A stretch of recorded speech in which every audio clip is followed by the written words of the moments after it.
Hello दोस्तों, स्वागत है आपका सफलता की पाठशाला में।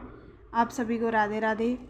दोस्तों, हमने पिछले वीडियो में प्रस्तर युग का बृहद सर्वेक्षण जो हमारा टॉपिक था उस पर हमने पढ़ाई करी थी, जिसमें हमने प्राक ऐतिहासिक काल के बारे में पढ़ा था, जिसमें हमको कोई लिखित साक्ष्य नहीं मिले और इसके जनक रॉबर्ट ब्रूसफुट थे। इसके अंतर्गत हमने इसके 5 पार्टों को पढ़ा हुआ था: पूरा पाषाण काल और मध्य पाषाण काल, नव पाषाण काल और उत्तर ताम्र पाषाण काल। आज हम पढ़ेंगे आद्य ऐतिहासिक काल। क्या पढ़ेंगे आज हम? आद्य ऐतिहासिक काल। आद्य ऐतिहासिक काल, इसके बारे में बताऊंगी आपको। जब मानव जीवन में लेखन कला का उदय हो चुका था, लेकिन उसका पूरा अर्थ इतिहासकारों को स्पष्ट नहीं हो पा रहा था।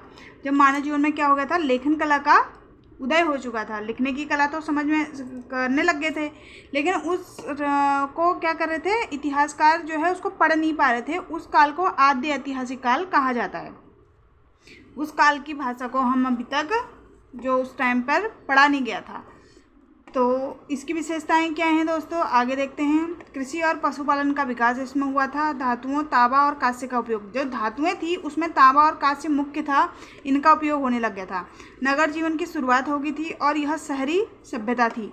व्यापार और कारीगरी का इसमें विकास हुआ था। लिपि का विकास हुआ, परंतु आज तक उसका रहस्य पूरी तरह स्पष्ट नहीं हो पाया।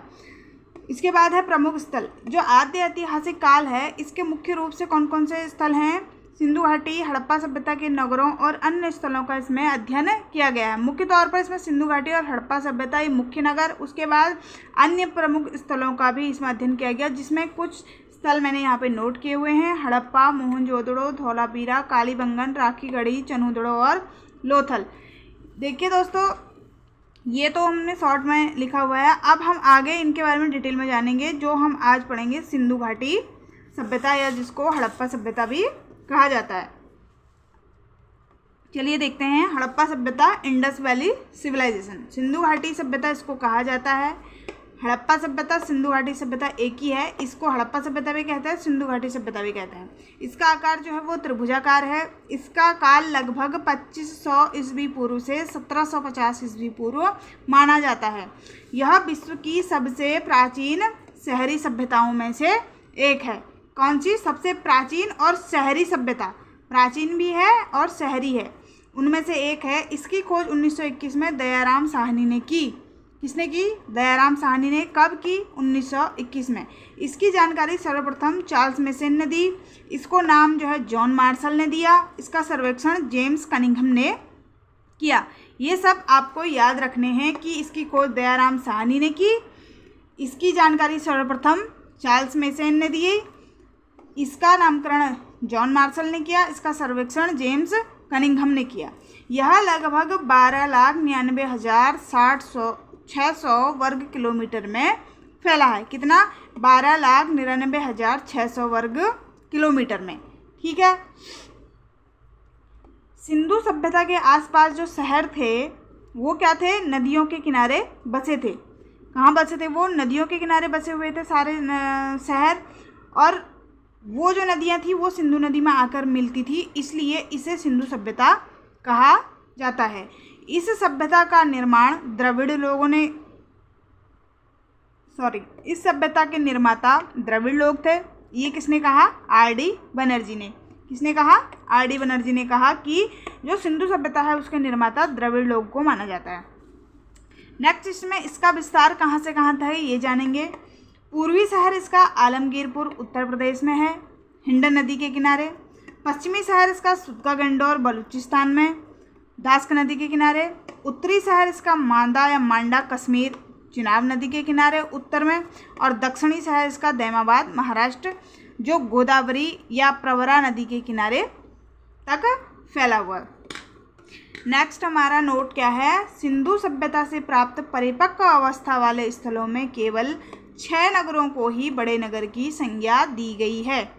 कौन कौन से हैं वो नगर? मोहनजोदड़ो, हड़प्पा, गवेरीवाला, राखीगढ़ी, धौलावीरा और कालीबंगन।